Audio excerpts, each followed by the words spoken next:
Hello friends, नमस्कार। मैं आपको आज गोरखपुर विश्वविद्यालय के बीएड के सेकंड सेमेस्टर के सेकंड प्रश्न पत्र के अंतर्गत एक टॉपिक है मापन और मूल्यांकन।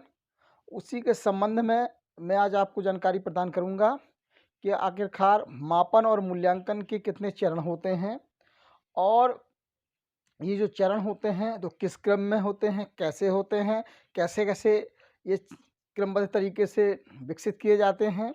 तो अब मैं उसी के संबंध में आज आपको अवगत कराने जा रहा हूँ। मैंने आपको बताया था अपने पिछले वीडियो में कि आखिरकार मापन क्या है? तो मापन किन्हीं स्वीकृत नियमों के अनुसार किसी वस्तु, प्राणी अथवा उस किसी क्रिया-विक्रिया को किन्हीं स्वीकृत नियमों के अनुसार उनको अंक प्रदान करने की प्रक्रिया मापन कहलाती है। अर्थात इसमें हम किसी व्यक्ति के किसी विशेष गुण का मापन करते हैं और मापन के द्वारा उसको हम अंक प्रदान करते हैं। मापन का जो संबंध होता है वो संख्याबोधक संबंध होता है। यानी वो उसका संबंध संख्या के रूप में हम प्रकट करते हैं, उसे हम मापन कहते हैं।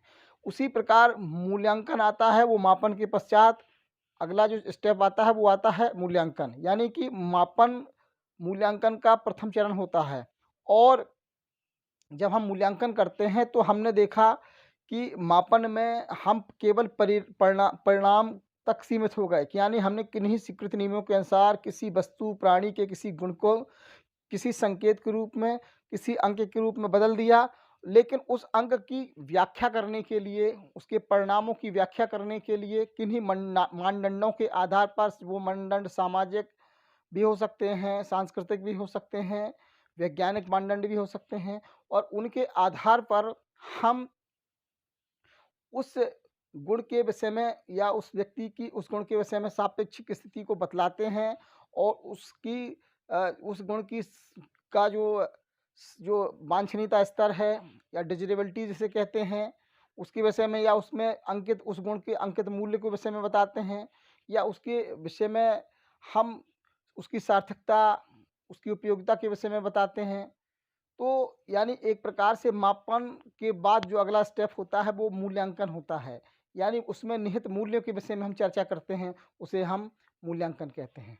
तो अब मूल्यांकन के कौन-कौन से चरण होते हैं और ये जो चरण होते हैं वो कितने होते हैं, कैसे होते हैं, उसके बारे में हम आप चर्चा करेंगे। तो मापन तथा मूल्यांकन के जो चरण होते हैं, तो मापन के 4 चरण होते हैं और जो मूल्यांकन के मापन से मिलाकर 7 चरण होते हैं। यानी पहले मापन के 4 चरण, फिर उसके बाद 3 चरण वो होते हैं आपके मूल्यांकन के। यानी शुरुआत के जो 4 चरण उनका संबंध आपके मापन से है और जो अंतिम 3 संबंध हैं, 3 3 का संबंध मूल्यांकन से है। साथ ही साथ चूँकि मापन मूल्यांकन का पहला चरण होता है, इसलिए प्रारंभ से ही टोटल को देखा जाए तो ये प्रारंभ से हम देखेंगे तो ये 7 पद होते हैं मूल्यांकन में, जबकि शुरुआत के जो 4 पद होते हैं वो केवल मापन तक होते हैं। यहाँ तक मापन होता है, इसके बाद ये स्टेप और जोड़ दिए जाते हैं तो मूल्यांकन होता है। यानी मूल्यांकन में कुल 7 पद होते हैं, चरण होते हैं और मापन में कुल 4 चरण होते हैं। तो आइए हम इसकी चर्चा करते हैं। तो सबसे पहले जो पहला स्टेप आता है वो आता है मापी गुण अथवा उद्देश्य एवं लक्ष्यों का निर्धारण एवं परिभाषिका। ठीक है। अब व्यक्ति क्या करता है, किसी व्यक्ति का मापन करना चाहता है। तो मापन करना चाहता है तो मापन क्या होता है? मापन किसी वस्तु, किसी प्राणी के मापे जाने वाले गुण को, यानी मेज़रेबल गुण को। तो अब जिस गुण का उसे मापन करना है, तो उस गुण की का उद्देश्य क्या है, लक्ष्य क्या है, उसका निर्धारण करना होगा। दूसरा, उस गुण का परिभाषीकरण करना होगा। अब क्यों परिभाषीकरण करना होगा? क्यों उसका लक्ष्य और उसका निर्धारण करना? उसका उसका उसका एक कारण है, क्योंकि हमें केवल जिस गुण को मापना है, हम केवल उसी गुण को मापें, क्योंकि दूसरे गुण को ना मापने लगें। क्योंकि जैसे यदि हम बुद्धि का मापन करना चाहते हैं, तो केवल बुद्धि का मापन करें, लेकिन बुद्धि के साथ-साथ अन्य गुण, अन्य कारक भी प्रभावित करने लगते हैं जो उस गुण की वैधता को प्रभावित कर सकते हैं। इसीलिए हमें सबसे पहले मापे जाने वाले गुण का चयन करना होगा, उसका उद्देश्य और उसका लक्ष्य निर्धारित करना चाहिए और साथ ही साथ उसका परिभाषीकरण करना चाहिए कि ये मतलब कि उपरोक्त गुण में हम निम्न बिंदुओं को मापेंगे, यानी कि उस गुण में निहित बिंदुओं का हम परिभाषीकरण कर लेंगे। ठीक है? इतना सबको क्लियर हो गया। अब इसके बाद आगे चलते हैं हम लोग कि उपयुक्त मापन उपकरण तथा विधियों का चयन। ठीक है? अब देखिए हमने गुण का परिभाषीकरण कर लिया, उस गुण का लक्ष्य उद्देश्य भी निर्धारित कर लिया, उसकी सीमा यानी उस गुण की सीमा को निर्धारण करने के पश्चात हमें उसी गुण के अनुरूप किसी मापन उपकरण या विधि का चयन करना है। यानी हमें किसी मापन उपकरण या टूल्स का प्रयोग करना है या मेथड्स का प्रयोग करना है, वो उसी गुण के अनुकूल होना चाहिए जिस गुण को हम मापेंगे। ठीक है? इतना क्लियर हुआ। अब हम चलते हैं कि जो मापे जाने वाला जो गुण है उसके लिए हमने अभी उद्देश्य निर्धारित किया, उसका हमने लक्ष्य निर्धारित किया, परिभाषीकरण कर लिया। फिर उसके बाद हमने क्या किया, उसके लिए उपयुक्त उपकरण या टूल्स या मेथड्स का हमने प्रयोग करने के पश्चात हमने उसको चयन कर लिया। अगर हमारे पास उपलब्ध है तो हमने उसको सीधा-सीधा ले लेंगे और यदि उपलब्ध नहीं तो हमें उसे निर्मित करना पड़ेगा, उस उपकरण का हमको निर्माण करना पड़ेगा।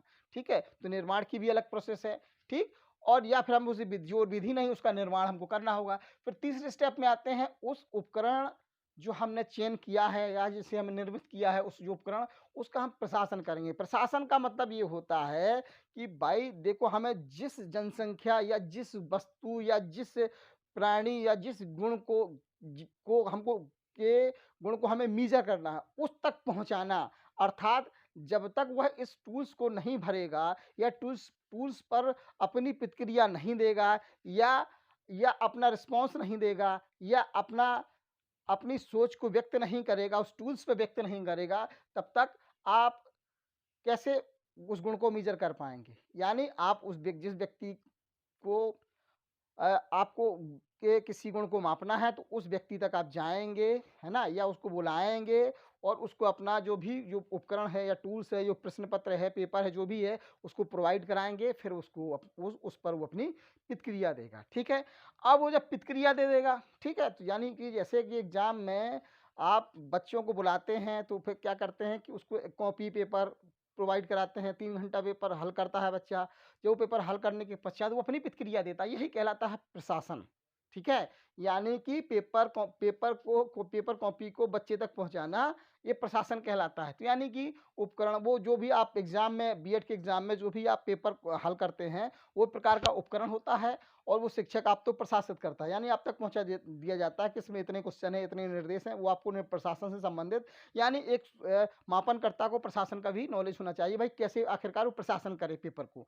ठीक है? क्या निर्देश हैं, कहाँ क्या कैसे करना है, कितनी देर में करना है, कितने प्रश्न करने हैं, ये सब चीज़ों के बारे में यानी कहाँ-कहाँ रिस्पॉन्स करना है, ये जानकारी प्रदान की जाती है। अब लड़का क्या करता है, आपने कॉपी पेपर हल किया, जमा कर दिया, तो यानी प्रशासन संपन्न हुआ। अब क्या होता है परिणाम, परिणाम की प्राप्ति तथा उसका लेखन। अब क्या करता है भाई, आपने जो कॉपी दी थी मिड टर्म में या एंड टर्म में जो भी प्रतिक्रिया दी थी, रिस्पॉन्स दिया था पेपर पे, अब वो कहाँ जाएगा? वो जाएगा अंकन के लिए। यानी कि अब वो अगले स्टेप परिणामों की प्राप्ति तथा लेखन के लिए। अब परिणाम की प्राप्ति आपने जो प्रशासन में उपकरण में जो भी प्रतिक्रिया दी गई थी, उस प्रतिक्रिया का हमको क्या करना पड़ेगा? परिणामों की प्राप्ति करना पड़ेगा और उसका लेखन करना पड़ेगा। यानी कि जो परिणाम प्राप्त होंगे, क्या परिणाम प्राप्त हुए, जो आपने डाटा भरा है या रिस्पॉन्स दिया, उसके आधार पर हम क्या करते हैं, उस आधार पर हम परिणामों को एकत्र करते हैं। ठीक है? लेखन करते हैं, एकत्र करते हैं। अब यानी यहाँ तक मापन, यहाँ तक आपने किया वो मापन कहलाता है। अब आप लोग समझ गए होंगे कि यहाँ तक मापन होता है कि आपने एग्ज़ाम सेंटर तक आप एग्ज़ाम पहुँचकर उस पर पेपर को हल किया, ये मापन कहलाता है। ठीक? अब अगला स्टेप आता है मूल्यांकन। यहाँ से मूल्यांकन के चरण अगले यहाँ से मापन समाप्त होता है और अगले स्टेप बढ़ते ही ये अब मूल्यांकन चरण में आप प्रवेश कर जाते हैं। ये भी मूल्यांकन का ही भाग होता है, लेकिन मूल्यांकन के 7 भाग होते हैं और मापन के 4 भाग होते हैं। 4 भाग कंप्लीट हुए, अब हम मूल्यांकन की ओर बढ़ गए। यानी अब यहाँ से टोटल स्टार्टिंग मूल्यांकन तक मानी जाएगी। ठीक है? तो मापन के परिणामों की व्याख्या। ठीक है? अब मापन से प्राप्त जो परिणाम होते हैं उसकी व्याख्या के लिए हमको मानदंडों की आवश्यकता होती है, नॉर्म्स की आवश्यकता मानदंड या नॉर्म्स की आवश्यकता होती है। मानकों के आधार पर या मानदंडों के आधार पर, नॉर्म्स के आधार पर हम क्या करते हैं, आपकी स्थिति के बारे में बताते हैं। आपकी जैसे मान लो उदाहरण के तौर पर एक परीक्षार्थी अपने बुद्धि परीक्षण में ये प्राप्त करता है कि भाई उसने उसने अच्छे अंक अर्जित किए हैं या उसने प्रतिभाशाली बालक के रूप में अपनी पहचान प्राप्त की है। तो इस आधार पर आधार पर कहा जा सकता है कि कोई बच्चा प्रतिभाशाली होगा, कोई बच्चा अ, औसत होगा, कोई बच्चा मंदबुद्धि का होगा, ठीक है? तो ये परिणामों की व्याख्या। अब जब परिणामों की व्याख्या के लिए जैसे सांख्यिकी विधियों का प्रयोग किया जाता है, सांख्यिकी विधियों के अंतर्गत जैसे आप सेंटर टेंडेंसी यानी केंद्रीय प्रवृत्ति के मान, है ना? वेरिएबिलिटी यानी विचलनशीलता के मान, है ना? परसेंटाइल, है ना? शतांक, इन सब का प्रयोग आजकल सांख्यिकी में किया जा रहा है। तो इस आधार पर इंटरप्रिटेशन किया जाता है, व्याख्या की जाती है, मापन के परिणामों की व्याख्या। क्यों भाई जो आंकड़े प्राप्त होते हैं उनका सारणीयन होता है, वर्गीकरण होता है, फिर उसके आधार पर उसकी व्याख्या की जाती है, ठीक है? अब व्याख्या के आधार पर कोई बच्चा मान लो प्रतिभाशाली है, कोई बच्चा प्रतिभाशाली है, तो कोई बच्चा औसत बुद्धि का है, तो कोई बच्चा मंद बुद्धि का है, ठीक है? तो जो प्रतिभाशाली बच्चा होता है, उसकी रुचि, उसकी अभिक्षमता यानी रुचि इंटरेस्ट, अभिक्षमता यानी कि एप्टीट्यूड और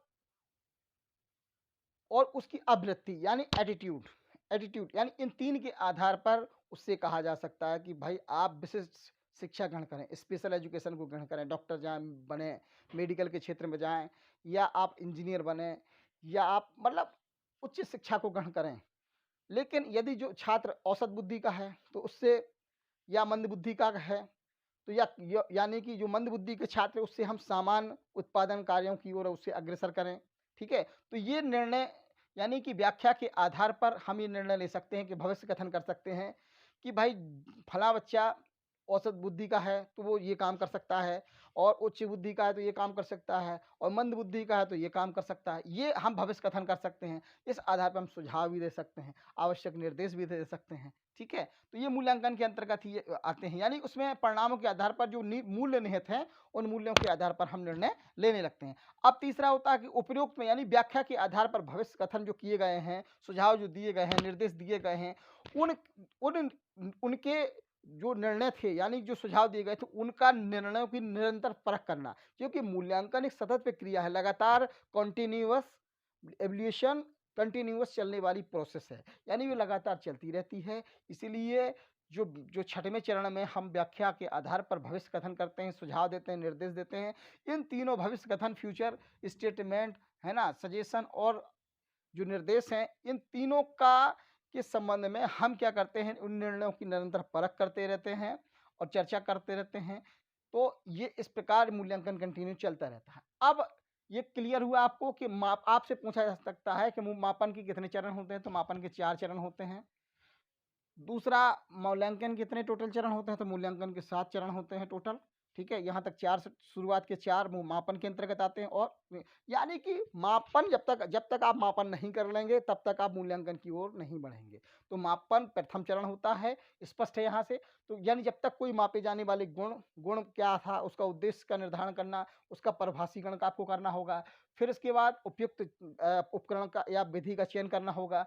फिर उस चयनित उपकरण विधि का जो आपने उपकरण जो चयनित किया है या विधि चयनित की है, उसके आधार पर उसका प्रशासन करना होगा। प्रशासन के पश्चात आपको जो परिणाम प्राप्त होंगे, जिस सब्जेक्ट पर या जिस व्यक्ति या वस्तु या क्रिया प्रतिक्रिया की आप मापन करेंगे, उसके जो परिणाम प्राप्त होंगे, उसका हम लेखन करेंगे, ठीक है? लेखन के पश्चात उसके परिणामों की व्याख्या हम किसी नॉर्म्स के आधार पर करेंगे और जो व्याख्या के आधार पर हम उसके विषय में भविष्य कथन और सुझाव और निर्देश प्रदान करेंगे और उस आधार पर जो निर्णय आपने लिए थे, भविष्य कथन और सुझाव और निर्देश दिए थे, उस आधार पर जो भी निर्णय लिए थे आपने, उन निर्णयों की निरंतर समीक्षा की जाती है, उनकी परख की जाती है, ताकि आप ये जो आप समय-समय पर यदि कोई त्रुटि है या गलत दिशा में चीज़ें जा रही हैं, तो आप उसको सही मार्गदर्शन, सही दिशा में ले जा सकते हैं। चूँकि मूल्यांकन एक निरंतर चलने वाली प्रक्रिया है, तो आपने देखा कि मूल्यांकन के 7 चरण और मापन के 4 स्टेप होते हैं। ठीक है? तो सबसे पहले कोई मापे जाने वाले गुण का डिसीजन होता है कि भाई ये फलाना गुण का हम मापन करेंगे और उस मापित गुण के अनुकूल ही हम किसी विधि या उपकरण का चयन करेंगे। फिर उस विधि या उस उपकरण को हम प्रशासित करेंगे। फिर प्रशासित करने के पश्चात उसके द्वारा प्रशासन के पश्चात जो भी परिणाम प्राप्त होंगे उनका लेखन करेंगे और जो परिणाम प्राप्त होंगे उनका जो परिणामों का लेखन करने के पश्चात उन लिखित परिणामों की हम व्याख्या करेंगे किन्हीं मानदंडों के आधार पर, ठीक है? और व्याख्या के आधार पर हम भविष्य कथन, सुझाव, निर्देश प्रदान करेंगे और फ्यूचर में जो भी भविष्य में जो हमने सुझाव, कथन, व्याख्या के आधार पर प्रदान किए थे, उसके आधार पर हम लगातार जो हमने निर्णय लिए थे, उन निर्णयों के संबंध में हम लगातार उसकी जाँच करेंगे कि हमारे निर्णय कितने सही थे, कितने गलत थे या क्या थे, उसकी भई कमी क्या रही, उसके लिए हम लगातार, क्योंकि मूल्यांकन लगातार चलने वाली प्रक्रिया है, उसमें सुधार करेंगे, तो मूल्यांकन का उद्देश्य सुधार करना भी होता है। एक प्रकार से हम कहें तो मापन किन्हीं स्वीकृत नियमों के अनुसार वस्तुओं को अंक प्रदान करने की प्रक्रिया मापन कहलाती है। जबकि मूल्यांकन में आप देखेंगे कि मापन तो निहित होता है, साथ में साथ